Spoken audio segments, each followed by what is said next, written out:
اذ یبایعونک تحت الشجرہ۔ معاملہ یہ تھا کہ نبی کریم صلی اللہ تعالیٰ علیہ وآلہ وسلم نے خواب دیکھا کہ آپ صحابہ کرام علیہم رضوان کے ہمراہ مکہ مکرمہ تشریف لے جا رہے ہیں۔ اور یاد رکھیے گا کہ نبی کا خواب وہی ہوتا ہے، یعنی ہمارے آپ کے خواب کی طرح نہیں ہے کہ جو ہم نے رات کو سوچا وہی خیالات ہمارے ذہن میں ہیں، یہ عجیب و غریب قسم کی باتیں بھی خواب میں ہم ملاحظہ کر لیتے ہیں۔ لیکن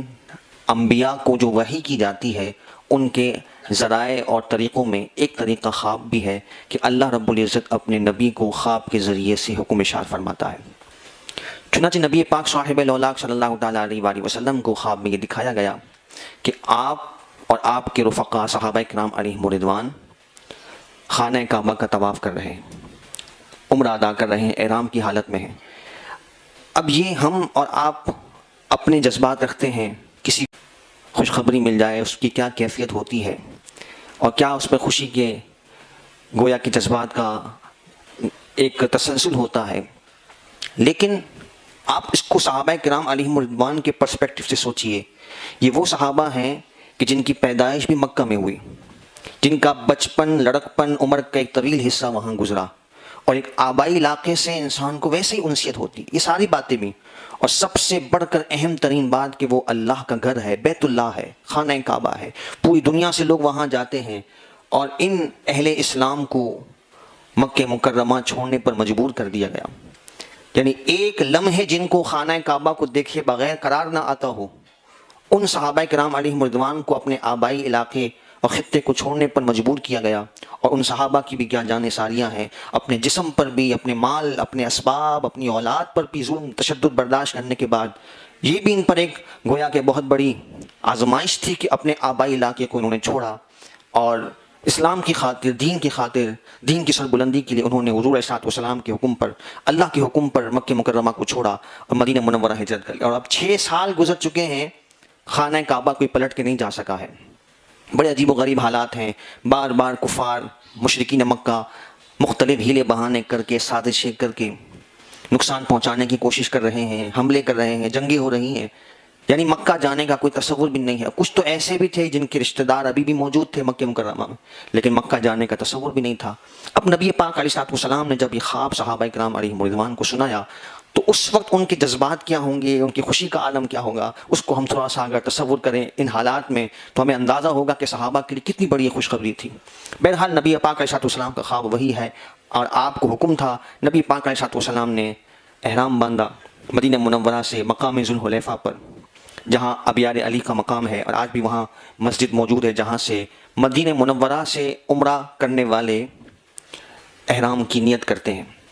نبی پاک علیہ السلام نے یہیں ذوالحلیفہ سے عمرے کی نیت کا ارادہ فرمایا، احرام ذبتاً ہوا، اور صحابہ کرام علیہم رضوان کے ہمراہ 1400 کے قریب یہ تعداد ہے، نبی پاک علیہ السلام عمرے کی ادائیگی کے قصد سے روانہ ہوتے ہیں۔ نبی پاک علیہ السلام کے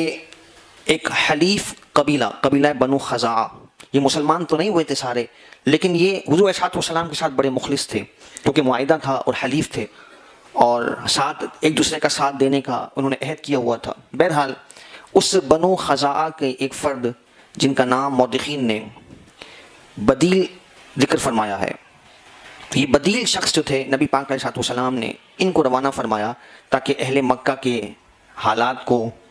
وہ دیکھ کر ان کی کیفیت کو، ان کے جذبات کو بیان کریں کہ وہ مسلمانوں کے بارے میں کیا رائے رکھتے ہیں، اور کہیں یہ سفر نقصان کا سبب نہ بنے اور وہ کہیں جنگ کا ارادہ نہ رکھتے ہوں۔ چنانچہ وہ وہاں سے گئے اور سارے حالات دیکھ کر انہوں نے نبی پاک علیہ السلام کو آ کر اطلاع دی کہ ان کے ارادے ٹھیک نہیں ہیں، اور وہ یہ عزم کیے بیٹھے ہیں کہ مسلمانوں کو مکہ میں داخل نہیں ہونے دیں گے۔ نبی پاک علیہ السلام نے بارہا صحابہ کرام علیہم رضوان نے ان کی طرف سے آنے والے قاصدوں کو اس بات کی یقین دہانی کروائی کہ یہ نبی پاک علیہ السلام کا اور صحابہ کرام علیہم رضوان کا جو قصد و ارادہ ہے وہ خالصتاً عمرے کی ادائیگی ہے، اور اس میں کوئی جنگ کا، کوئی لڑائی کا ارادہ نہیں ہے۔ نبی پاک علیہ السلام نے ان کے قاصدوں کو بارہا یہ پیغام بھجوایا، لیکن وہ غرور و تکبر میں تھے، طاقت کے نشے میں تھے، اور پرانی لڑائیاں اور انتقام جو مختلف جنگوں میں ان کو نقصان پہنچا تھا اس کی وجہ سے وہ کسی بھی صورت میں مسلمانوں کو مکے میں آنے کی اجازت دینے کو تیار نہیں تھے۔ اب مقام حدیبیہ پر جب نبی پاک علیہ السلام پہنچے، حدیبیہ ایک جگہ کا نام ہے اور آج بھی یہ مقام موجود ہے، نبی پاک علیہ السلام اور صحابہ کرام جب وہاں پہنچے تو وہاں ایک دستہ جنگجوؤں کا وہ پہلے سے مقابلے کے لیے موجود تھا اور وہ لڑائی کے گویا کے موڈ میں تھے، اور انہوں نے نبی پاک علیہ السلام کو اور صحابہ کرام علیہم رضوان کو آگے بڑھنے سے منع فرما دیا۔ اب نبی پاک علیہ السلام نے اور صحابہ نے وہیں پڑاؤ ڈال دیا، اور یہ وہ جگہ تھی کہ جہاں پانی نہیں تھا۔ ظاہر ہے کہ کوئی ارادے سے اور قصد سے اس جگہ کا انتخاب نہیں کیا گیا تھا، بامر مجبوری وہاں قیام کرنا پڑا، وہاں پانی نہیں تھا۔ جو ساتھ سامان میں پانی موجود تھا وہ مشقیں ساری خالی ہو گئیں۔ صحابہ کرام علیہم رضوان نے، بخاری شریف میں یہ حدیث مبارکہ موجود ہے اور حضرت جابر رضی اللہ تعالیٰ عنہ اس کے راوی ہیں، صحابہ کرام علیہم رضوان نے نبی پاک علیہ السلام سے پانی کی قلت کا ذکر کیا۔ سفر کا معاملہ ہے، عرب کا صحرا ہے، پانی ویسے ہی محدود ہے، اور ایسے عالم میں نبی پاک علیہ السلام کو جب بتایا گیا کہ پانی نہیں ہے، بخاری شریف میں حدیث موجود ہے، نبی پاک علیہ السلام نے صحابہ کرام علیہم رضوان سے فرمایا کہ جتنا پانی جہاں سے میسر ہو اسے جمع کر لیا جائے۔ تو ایک پیالے جتنا پانی بمشکل سب کی مشقیں برتن خالی کر کے جمع کیا گیا۔ اب جانور بھی پیاسے ہیں اور اہل ایمان بھی، انہیں پانی کی قلت درپیش ہے، وضو ہے، دیگر معاملات ہیں۔ نبی پاک علیہ السلام کے پاس جب وہ پانی کا پیالہ پیش کیا گیا، یہی وہ موقع تھا کہ یہاں نبی پاک علیہ السلام کے معجزے کا ظہور ہوا۔ نبی پاک علیہ السلام نے اپنے ہاتھ مبارک کو اس پیالے میں ڈالا اور نبی پاک علیہ السلام کی 5 انگلیوں سے پانی کے فوارے بہنے لگے،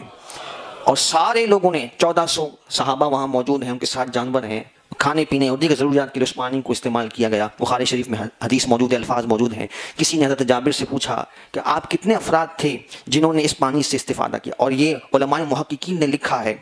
کہ دنیا کے سارے پانیوں میں حتیٰ کہ مائع زمزم سے بھی زیادہ اس پانی کی اہمیت اور وقت ہے کہ جو نبی پاک علیہ السلام کی انگشت مبارک سے نکلا، کیونکہ زمزم حضرت سیدنا اسماعیل کی ایڑی کی رگڑ سے زمین سے نکلا تھا، یہ تو براہ راست نبی پاک علیہ السلام کی انگشت مبارک سے جاری ہونے والا پانی ہے، تو اس کی قدر و قیمت، اس کی فضیلت سب سے زیادہ ہے۔ تو حضرت جابر سے کسی نے پوچھا کہ آپ کتنے افراد تھے کہ جنہوں نے اس پانی سے استفادہ کیا، فائدہ اٹھایا؟ تو صحابہ کرام کا حضور کی شان بیان کرنے کا انداز بھی دیکھیے، کتنا کھل کر اور سینہ کشادہ کر کے نبی پاک علیہ السلام کی شان و عظمت کو حضرت جابر بیان فرماتے۔ آپ فرماتے ہیں کہ ہم تھے تو 1400، لیکن اگر لاکھوں بھی ہوتے یہ پانی ہمیں کافی کر جاتا۔ یہ حضرت جابر کا انداز تھا۔ بہرحال اسی موقع پر دیگر معجزات کا بھی صدور ہوا۔ مختصراً یہ کہ نبی پاک علیہ السلام جو ہے، جب بات آگے بڑھ گئی تو آپ نے حضرت عثمان غنی رضی اللہ تعالیٰ عنہ کو وہاں روانہ فرمایا،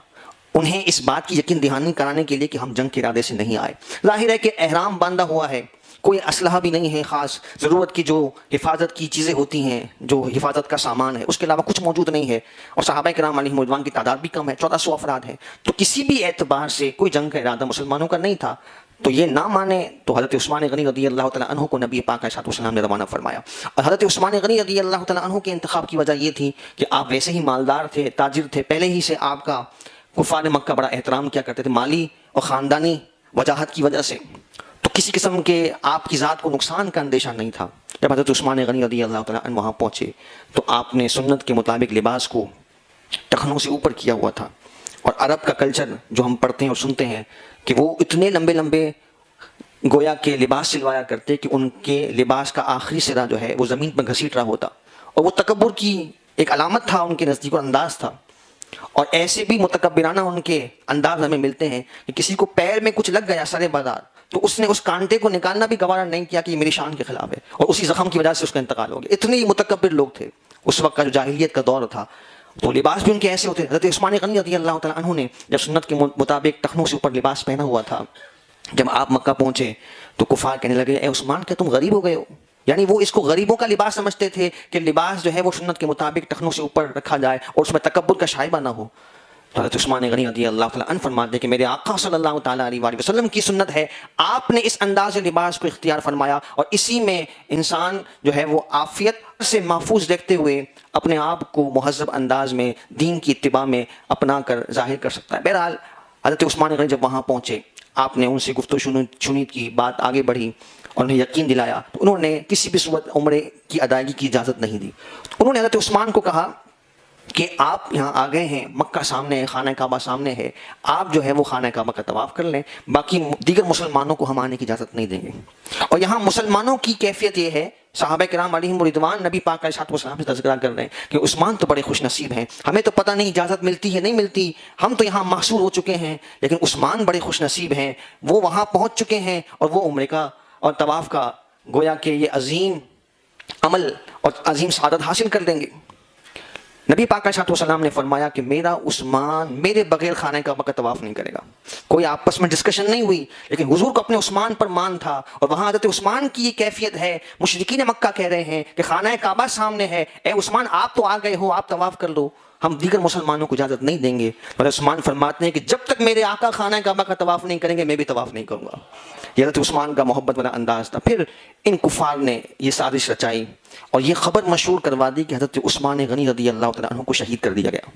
وہاں حدیبیہ کے مقام پر اب ایک مسلمانوں میں عجیب کھلبلی مچ گئی، اور ویسے بھی جب قاصد ہو، ایلچی ہو، تو اس کا پوری دنیا میں احترام کیا جاتا ہے، اس کو مار دیا جانا ایک بہت بڑی گویا کہ خیانت ہے۔ اور حضرت عثمان غنی جیسی شخصیت کہ جن کا وقار قریش مکہ میں بھی تھا، وجاہت آپ کی تاجر ہونے کی وجہ سے اور خاندانی قبیلے کی وجہ سے، تو یہ بہت بڑا صدمہ تھا مسلمانوں کے لیے۔ اور نبی پاک علیہ السلام آپ بھی جلال میں ہیں اور صحابہ کرام علیہم رضوان بھی غم و غصے میں ہیں۔ نبی پاک علیہ السلام نے جو ہے حضرت عثمان غنی رضی اللہ تعالیٰ عنہ کے خون کے بدلے کے لیے صحابہ کرام علیہم رضوان سے بیعت لی۔ اب 1400 کے قریب یہ صحابہ ہیں، لیکن اپنی جان کی پرواہ نہیں کرتے کہ مسلمانوں کے عظیم رکن کو اور ایک قاصد کو ان کفار مکہ نے شہید کر دیا ہے، ہم اس کا بدلہ لیں گے، انتقام لیں گے۔ نبی پاک علیہ السلام نے ایک درخت کے نیچے حدیبیہ کے مقام پر ان 1400 افراد سے بیعت لی، جسے بیعت رضوان کہا گیا۔ ان الذین یبایعونک، بے شک وہ لوگ جو آپ سے بیعت کرتے ہیں، انما یبایعون اللہ، اللہ فرماتا ہے در حقیقت انہوں نے اللہ سے بیعت کی۔ اور پھر آگے اس سے بھی بڑے الفاظ قرآن نے ذکر کیے، قرآن فرماتا ہے ید اللہ فوق ایدیہم، ان کے ہاتھوں پر اللہ کا ہاتھ ہے۔ اتنا اس بیعت کو قرآن مجید فرقان حمید نے عظمت اور شان کے الفاظ کے ساتھ ذکر فرمایا۔ بہرحال جب نبی پاک علیہ السلام نے حضرت عثمان غنی رضی اللہ تعالیٰ عنہ کے قصاص کے لیے بیعت کی، تو اس موقع پر اس بیعت کی عظمت کو شامل کرنے میں حضرت عثمان غنی رضی اللہ تعالیٰ عنہ کو بھی نبی پاک علیہ السلام نے شامل فرمانا چاہا، اور بڑے خوبصورت انداز سے حضرت عثمان غنی کو نبی پاک علیہ السلام نے شامل کیا کہ نبی پاک علیہ السلام نے اپنا بایاں ہاتھ اپنے دائیں ہاتھ پہ رکھا اور فرمایا کہ میں عثمان کی جانب سے بیعت کرتا ہوں اور اسے بھی اس بیعت میں شامل کرتا ہوں۔ صحابہ کرام علیہم رضوان نے نبی پاک علیہ السلام کو اس عمل کو بیان فرمایا، اور محدثین فرماتے ہیں کہ اس میں ایک پہلو تو یہ ہے کہ حضرت عثمان غنی کو اس بیعت کی فضیلت میں شامل کر لیا جائے، جو اتنا بڑا اعزاز قرآن نے اس بیعت کو عطا فرمایا، اور دوسرا محدثین فرماتے ہیں کہ نبی پاک علیہ السلام کے علم مبارک میں تھا کہ حضرت عثمان غنی کو شہید نہیں کیا گیا بلکہ یہ افواہ ہے۔ اور یہاں میں ایک بڑی اہم بات آپ کو عرض کروں کہ جو کفار و مشرکین کا، اسلام دشمن عناصر کا ہمیشہ سے طریقہ رہا ہے کہ وہ مسلمانوں کو ہمیشہ ٹیسٹ کرتے ہیں، آزماتے ہیں، کہ پہلے مسلمانوں کا جذبہ ایمانی دیکھا جاتا ہے، جوش دیکھا جاتا ہے۔ ان کو پتہ تھا کہ حضرت عثمان غنی رضی اللہ تعالیٰ عنہ کی خبر اگر ہم نے مشہور کر دی تو مسلمانوں کا رد عمل کیسا آئے گا۔ اگر واقعتاً ہم شہید کر دیں اور اگر ہم نے یہ بھیانک جرم کر لیا تو پھر مسلمانوں کے انتقام سے ہم بچ نہیں سکیں گے۔ تو پہلے انہوں نے خالی افواہ مشہور کی۔ تو یہ ہمیشہ کفار کا طریقہ ہے کہ چھوٹے چھوٹے حربوں کے ذریعے سے وہ مسلمانوں کے جوش ایمانی کو پرکھتے ہیں، اور اگر ایسے موقع پر ہم جوش ایمانی کا اظہار نہ کریں تو پھر انہیں ایک گرین سگنل مل جاتا ہے کہ ٹھیک ہے آگے میدان جو ہے وہ صاف ہے، ہم نے پرکھ کر دیکھ لیا کہ یہ جو ہے ان میں کوئی دم نہیں ہے، کوئی ایمانی غیرت نہیں ہے، کوئی جذبہ جہاد شوق شہادت نہیں ہے، اور اب یہ ایمانی قوت کے اعتبار سے انتہائی کمزور ہو چکے ہیں۔ تو آپ دیکھیں، چاہے کبھی ناموس رسالت صلی اللہ تعالیٰ علیہ وآلہ وسلم کا معاملہ ہو، قانون ناموس رسالت کا معاملہ ہو، ختم نبوت کا معاملہ ہو، یا قرآن مجید فرقان حمید کی الیاذ باللہ توہین کا معاملہ ہو، یا الیاذ باللہ اسلام دشمن عناصر کی مسلمانوں پر حملہ کرنے کی یہ جو فی الوقت جو صورتحال چل رہی ہے مختلف خطوں میں، چاہے وہ شام ہو، چاہے پاکستان کے علاقے میں ہو، یا پھر فلسطین کے معاملات ہوں، تو یہ بار بار یہ ٹیسٹ کیا جاتا ہے اور مسلمانوں کے جذبات کو دیکھا جاتا ہے۔ اور جب ان کو لگا کہ مسلمان اب گویا کہ انتقام لینے کا جذبہ نہیں رکھتے تو پھر انہیں یہ اطمینان ہو جائے گا کہ یہ میدان صاف ہے اور اب ہم جو ہے وہ حملہ کر سکتے ہیں۔ تو بعین ہی ایسا ہی حدیبیہ کے مقام پہ ہوا کہ پہلے انہوں نے مسلمانوں کے جذبے کو پرکھنا چاہا کہ ہم اگر ان پر کوئی کوئی حملہ کرتے ہیں تو ان کے جذبات کیا ہیں, کتنا سخت رد عمل ہمیں گویا کہ بھگتنا پڑ سکتا ہے. تو پہلے انہوں نے صرف خبر مشہور کی, اور جب اتنا سخت رد عمل آیا کہ صحابہ کرام علیہم رضوان اور نبی پاک علیہ الصلوۃ والسلام نے بیعت فرمائی, اور اس بیعت میں یہ تھا کہ ہم خون قصاص کے لیے, حضرت عثمان غنی کے قصاص کے لیے اور آپ کے انتقام کے لیے ہم ان کفار سے لڑیں گے اور اپنے خون کے آخری قطرے تک مقابلہ کریں گے. تب یہ جذبات کا انہیں علم ہوا تو یہ سارے کے سارے جو ہے وہ ٹھنڈے پڑ گئے, اور حضرت عثمان غنی رضی اللہ تعالیٰ عنہ کو انہوں نے روانہ کر دیا. اور آپ جب یہاں پہنچے, سارے حالات سے متعلق حضرت عثمان غنی رضی اللہ تعالیٰ عنہ نے خبردار کیا, اور پھر اس وقت نبی پاک علیہ الصلوۃ والسلام نے ان کفار کو یہ پیغام بھجوایا. پیغام میں یہ تھا کہ ہم صرف عمرے کا ارادہ رکھتے ہیں اور ہم یہ چاہتے ہیں کہ ہمارے درمیان کوئی جنگ نہ ہو اور صلح کا معاہدہ ہو جائے. تو نبی پاک علیہ الصلوۃ والسلام کے اس پیغام پر تفصیلی واقعات ہے, میں بات کو سمیٹ کے عرض کرتا ہوں. سہیل بن عمرو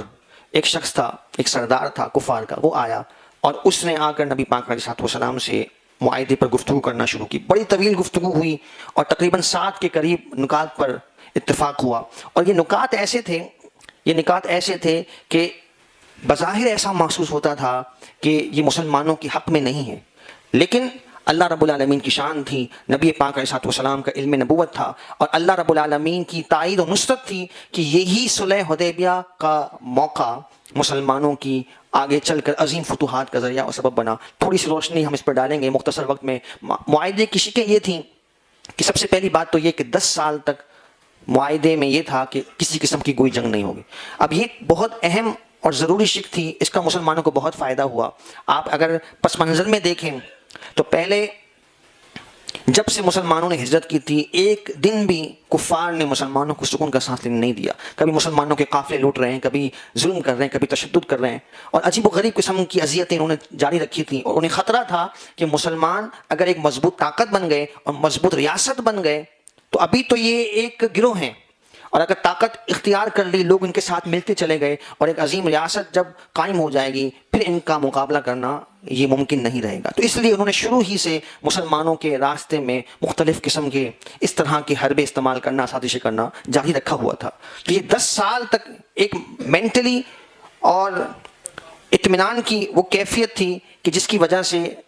مسلمانوں کے لیے ایک سکون کا سانس تھا. تو سب سے پہلی شک اس میں یہ تھی کہ 10 سال تک کسی قسم کی لڑائی دونوں طرف سے نہیں ہوگی. دوسری اس میں شک یہ تھی کہ مسلمان اس سال عمرہ ادا نہیں کریں گے, یعنی مسلمانوں کو عمرہ ادا نہیں کرنا ہوگا, بلکہ آئندہ سال, اگلے سال جو ہے مسلمان آئیں اور 3 دن کے لیے وہ مکے میں رہ سکتے ہیں, عمرہ ادا کر کے وہ واپس جائیں. تو یہ مسلمانوں کے لیے بظاہر بڑی بھاری شک تھی. بڑے اہتمام سے احرام باندھ کر اور قربانی کے جانور لے کر نبی پاک علیہ الصلوۃ والسلام کے حکم پر یہ تمام صحابہ چلے تھے, اور اب جو ہے گویا کہ اس سال عمرہ ادا کرنے سے منع کر دیا گیا. پھر اس شک میں یہ بھی شامل تھا کہ اگر مدینہ منورہ سے کوئی مسلمان مکہ جاتا ہے تو مکہ والے اس کو واپس کرنے کے پابند نہیں ہیں, جبکہ مکہ سے کوئی کافر ہو یا مسلمان, کیونکہ مکے میں مسلمان موجود تھے اور نئے مسلمان ہو چکے تھے, اور ان مسلمانوں میں سے بہت سارے ایسے تھے کہ جو انتہائی ظلم اور تشدد کی زندگی گزار رہے تھے, کیونکہ جو نئے مسلمان ہوئے تھے کفار انہیں زبردستی ظلم کر کر کے مار مار کے ایمان چھوڑنے پر مجبور کرتے تھے. تو انہوں نے اس شک میں یہ شامل کر دیا کہ مکے سے کوئی بھی آئے, چاہے مسلمان ہو یا کافر ہو, اسے مدینہ والوں کو واپس کرنا ہی ہوگا. اور یہاں سامنے انہوں نے یہ کہا کہ مدینے سے کوئی آئے تو ہم واپس کرنے کے پابند نہیں ہیں. اور پھر ایک شک اس میں یہ بھی تھی کہ دونوں فریقین جو ہیں وہ آپس میں جس بھی عرب قبیل سے چاہیں وہ اتحاد کر سکتے. اس طرح کی چند ایک اور شرائط تھیں, اور یہ معاہدہ جو ہے وہ مسلمانوں کو بہت بھاری لگ رہا تھا کہ اس میں ہمارے مسلمانوں پر گویا کہ ظلم ہے, اور یہ ایسا ہے کہ یہ مسلمان جو وہاں سے جان چھڑانے میں اور بھاگنے میں کامیاب ہو گئے, مجبوراً ہمیں انہیں واپس کرنا پڑے گا. تو مسلمانوں نے بہت اس کو گویا کہ بوجھل دل سے قبول کیا, لیکن نبی پاک علیہ الصلوۃ والسلام کی ذات پر اعتماد کرتے ہوئے, اور نبی پاک علیہ الصلوۃ والسلام کی نگاہ نبوت دیکھ رہی تھی کہ یہ بہت زیادہ فوائد کا اور ثمرات کا باعث و سبب بنے گا. بہرحال مختصراً یہ اس کے فوائد کس طرح ظاہر ہونا شروع ہوئے کہ 10 سال تک جو جنگی ماحول بند کرنے کی اس میں شک شامل کی گئی تھی, اس کا فائدہ یہ ہوا کہ وہ مکے کے کفار جو اب تک مدینہ آئے ہی نہیں تھے,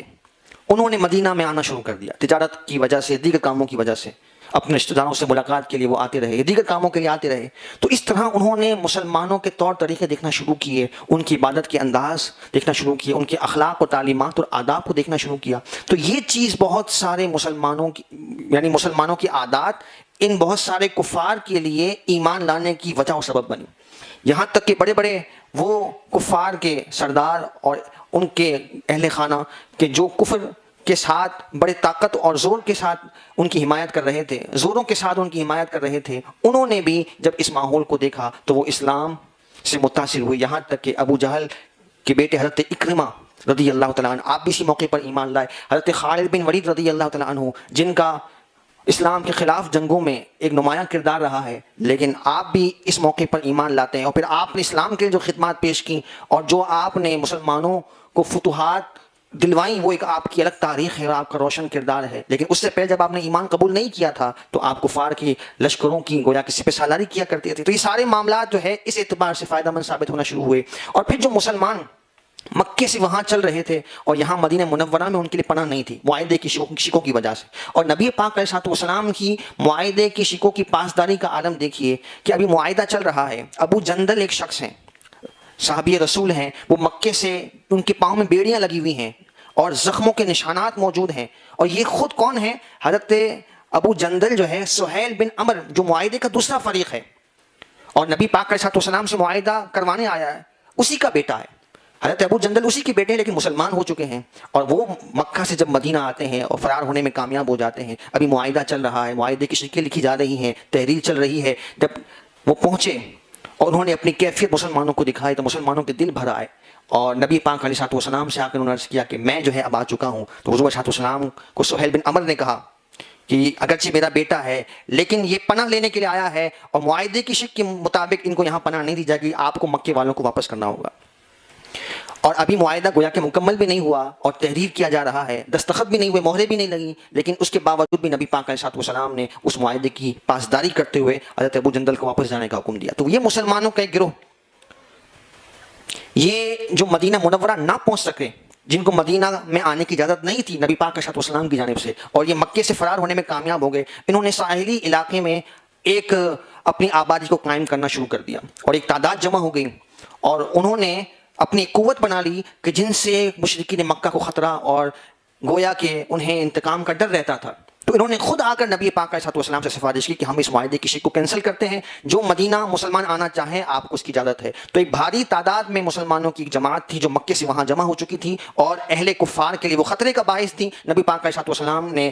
ان کی اپنی ہی خواہش کے مطابق اس تحریر کو، اس معاہدے کو منسوخ کیا، اور پھر نبی پاک علیہ السلام نے مدینہ منورہ کی طرف فرما لیا. تو اس طرح یہ فوائد ظاہر ہونا شروع ہوئے، اور پھر آگے چل کے صرف 2 سال کے بعد، یعنی یہ وہی مکہ ہے کہ جہاں سے صحابہ کرام علیہم رضوان کو، اہل ایمان کو اور نبی پاک علیہ السلام کو ہجرت کرنے پر مجبور کیا گیا. 6 سال اب ہو چکے ہیں، اور صرف 2 سال کے بعد یعنی 8ویں صدی ہجری میں اللہ رب العالمین نے بغیر کسی بڑی جنگ کے اسلام کو مکے کی فتح عطا فرما دی. تو مورخین فرماتے ہیں کہ یہ ان معاہدوں کی روشن شکوں کا ہی ثمرہ تھا کہ جو اس وقت مسلمانوں کو سمجھ نہیں آ رہا تھا، لیکن نبی پاک علیہ السلام کی نگاہ نبوت دیکھ رہی تھی، اور اللہ رب العالمین کی براہ راست تائید نصرت حاصل تھی، جس کی بنا پر اللہ رب العزت نے مسلمانوں کو یہ عظیم فتح عطا فرمائی. اللہ تبارک و تعالی محبوب کریم علیہ السلام کے صدقے اہل اسلام کو پھر غلبہ، عروج و بلندیاں نصیب فرمائے. آمین بجائے